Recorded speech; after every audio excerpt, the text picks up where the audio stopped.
we have the same type of special beads but in varying amounts.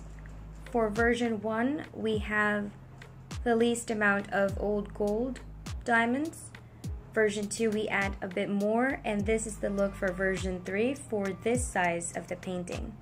And pretty much how you conduct the special treatment is you choose the gold circles, the gold spots, and the gold squares that you would like to be filled in with the old gold diamonds.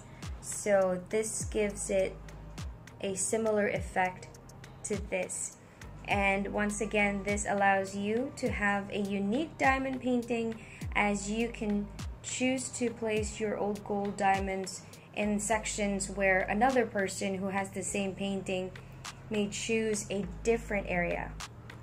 And so it will always look different from everybody else.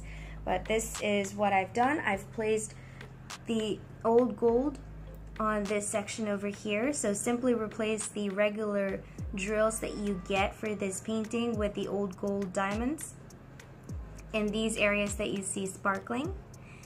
And this will give it a nice subtle effect, but a very sparkly effect nonetheless.